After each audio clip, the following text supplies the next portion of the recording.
Sí,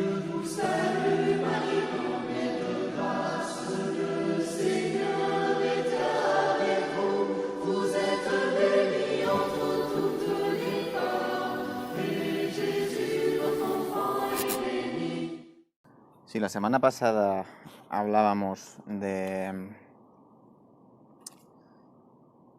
libro de Eric Zemmour sobre la feminización del hombre y tenía unas conclusiones en torno a la inmigración y a la masculinidad de la religión islámica frente al cristianismo en Europa. No paro de darle vueltas a esto mismo. Es decir, ese argumento de que el Islam es una religión violenta, de poder, que decapita y luego pregunta, como se diría un poco en ciertos círculos, ¿es cierta o es falsa? Y por otra parte, ¿por qué eso es para ciertos círculos, en ciertas esferas, algo masculino? Y no la magnanimidad y la misericordia, el ideal del caballero cristiano medieval, es una especie de rasgo femenino. Esto quizás sea una especie de crítica al libro como tal. Y si es verdad, en ciertos círculos derechistas se critica mucho a los cristianos por ser débiles o por ser flojeras. Yo mismo peco de ello. A mí lo que me tira para atrás fundamentalmente de muchísimos grupos cristianos es el afeminamiento de muchos chavales que allí están y que no creo que represente para nada una sana disciplina cristiana ni a Cristo como tal. Porque entrando someramente en teología, Cristo es un hombre, a la vez que es Dios. Por esto creo que hace falta muchísima pedagogía dentro y fuera de la Iglesia sobre qué significa ser un hombre, porque el libro iba un poco acorde a debatir sobre lo que es ser mujer, que al fin y al cabo está un poco plasmado en intenta ser un hombre, pero ser un hombre, al margen de estas caricaturas de puestos de poder, coñac y puros, o pipas, no está nada definido tampoco. Por supuesto se ha encargado la identidad de lo que es ser mujer, pero nadie habla o no se habla con tanta frecuencia de lo que es ser un hombre. Desde aquí, desde este canal, es un poco la misión que tengo, el tratar de desdibujar, a raíz de la experiencia mía, que soy un hombre sencillo común, desdibujar las líneas de lo que podría ser o de lo que es el hombre en sus circunstancias concretas que nos hallamos ahora mismo. El hombre, pues, a comienzos del siglo XXI es a la vez igual y distinto al hombre a comienzos del siglo XIII o XIV. El ideal del caballero cristiano medieval no puede ser, necesariamente no puede ser igual que el ideal de hombre que tengamos hoy. Ahora bien, no quiero entrar en un debate de esencias y circunstancias, o de esencias y potencias, pero digamos que soy partidario de pensar que el hombre, por así decirlo, tiene una parte esencial, algo que lo hace ser hombre, y que eso es compartido a lo largo de la historia, y algo que le hace ser el hombre de su tiempo, que es circunstancial al momento en el que se desenvuelve, esa esencia como tal. Por lo tanto, vamos a darle fuego a la pipa. Estoy fumando, no es por hacer publicidad ni me pagan, un McBaren clásico, que creo que es mi tabaco favorito, además es muy barato, haciendo un poco de publicidad y de buena prensa, pero es un tabaco bueno, danés.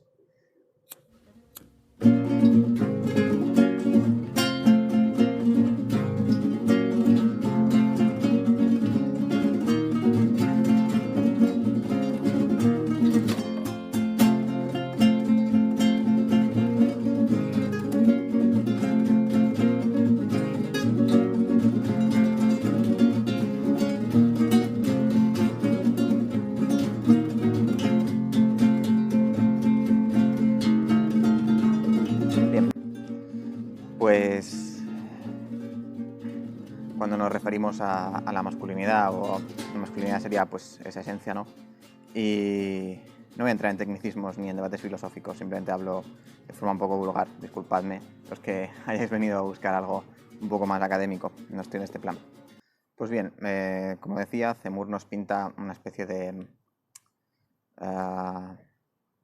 decadencia en la regambre cristiana de Europa frente a esa ira masculina propia de los jóvenes musulmanes, sobre todo en Francia. Pero creo que el relato está bastante alejado de la realidad, es decir, y si la gente que hay en los grupos cristianos o en las iglesias en general, a mi juicio, porque obviamente yo estoy prejuzgando, yo no conozco a esa gente, pero vamos, aparentemente me dan un porte así un poco pues débil a veces, o no encarna ese ideal que yo tengo en la cabeza de hombre católico del siglo XX. Pues estoy pensando en un José Antonio, un Maeztu, estoy pensando en los grandes pensadores católicos españoles, estoy pensando en toda esta gente del siglo XX. Y a la conclusión a la que arribo es que no hay referentes masculinos laicos importantes hoy en día. Se me ocurre pensar a lo mejor en, pues no sé, Juan Manuel de Prada o algún otro escritor. Pero bueno, también tenemos el típico ejemplo de siempre, el mexicano Eduardo Verástegui, que bueno, al margen de que no todos somos tan atractivos y guapos como el actor mexicano, quizá el actor mexicano sea un buen ejemplo por donde empezar, porque es un tipo, por ejemplo, que siempre lo dice en las entrevistas, lleva creo que son unos 10 o 12 años de castidad estricta, hasta que se case, según dice, y no lo hace porque no se come una rosca, es un tipo que tendría lo que quisiera. Pero bueno, si no lo conocéis, echad un vistazo, tiene por ahí algunas entrevistas. Entonces, bueno, a lo que iba, que no hay ejemplos ni referentes, en parte porque se sacan de esa esfera pública. No estoy diciendo que no los haya, pero como se sacan de esa esfera pública y toda esa esfera pública está dominada por una especie de secularismo violento y que trata de, como bien describe Zemmour, de desplazar la masculinidad del hombre europeo para fomentar la sumisión de los pueblos europeos básicamente a la voluntad de los globalistas y los capitalistas en un sentido internacional, porque sí, o sea, como dice en el libro, lo que perseguía el alzamiento de la mujer, al fin y al cabo, ha sido manipulado para acabar con la última institución tradicional y anticapitalista que tenía un sentido y una organicidad y una operatividad en la vida pública como es la familia tradicional, extensa en parte. Primero con la familia nuclear americana, que se vende con el sueño americano de la familia y los hijos aislados de los padres, los primos, los tal, y al final pues con la disolución de las familias nucleares como la propia consecuencia lógica de este proceso. Al descomponerse, como bien define Zemmour en la novela, en el ensayo, al descomponerse los lazos familiares, se descomponen las estructuras de contrapoder que suponen una especie de autopista y vía libre para atomizar aún más si cabe a los individuos, dejarlos indefensos, una proletarización al fin y al cabo extrema de las condiciones de vida, en las cuales la única dialéctica es el trabajo y el consumo. Tú vendes tu trabajo y consumes. No eres ya propietario de nada porque no existe esa propiedad familiar y comunal de toda la vida, no existe tampoco la familia nuclear, ya no tienes en quién apoyarte, entonces básicamente os vaciáis en las pantallas o nos vaciamos en las pantallas para consumir productos de entretenimiento y, pues bueno, en fin, ya prácticamente si nos vamos a sociedades, sobre todo asiáticas o en Estados Unidos, la compra por internet en Europa también es muy alta, pero en estos se ha disparado, o sea, ya directamente ni salir de casa. Ahora con el teletrabajo, sobre todo más, ya ni sales de casa a trabajar, ni a hacer vida social.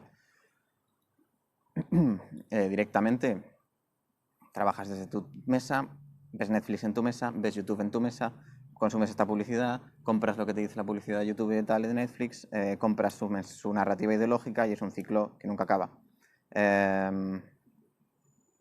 hay muchos autores en el siglo XX de izquierdas marxistas que han tratado de forma muy acertada el colonialismo y el imperialismo y luego las formas de neocolonialismo.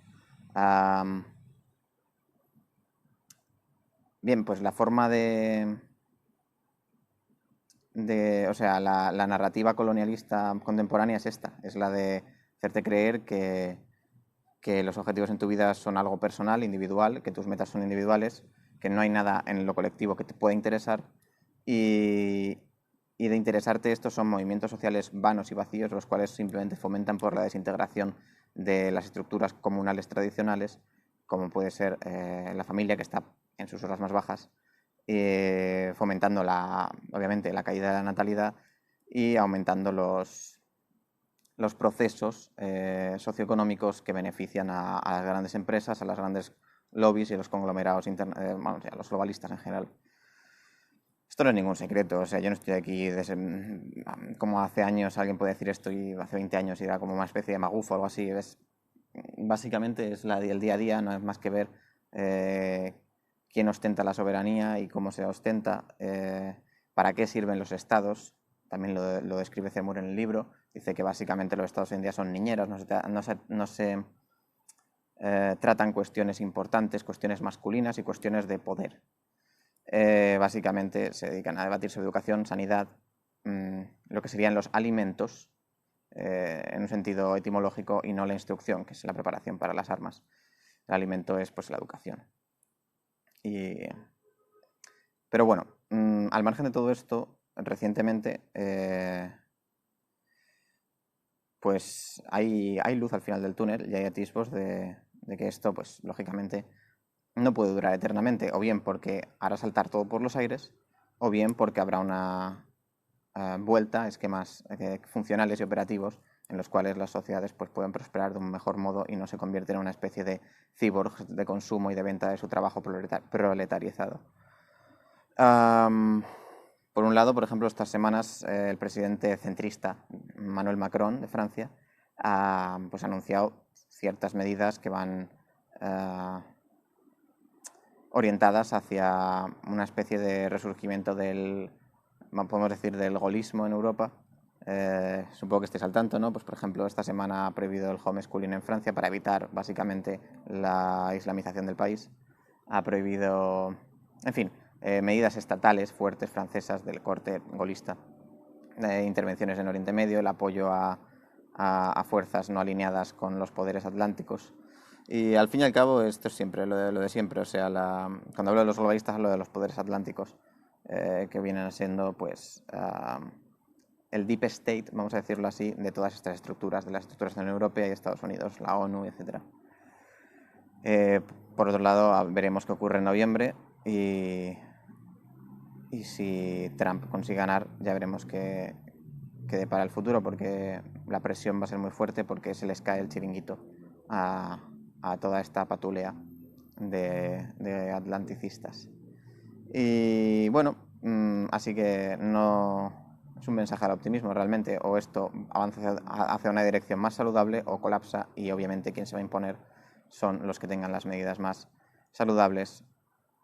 y en esta dirección pues quizá menos convenientes para el común de los mortales, pero que no se puede hacer de otro modo. O sea, si los órdenes jurídicos saltan por los aires, si el orden salta por los aires, al final lo que se va a imponer es la ley y el orden, y mediante la violencia, obviamente, y todos sabemos quién impone esto, y no son las mujeres. En fin.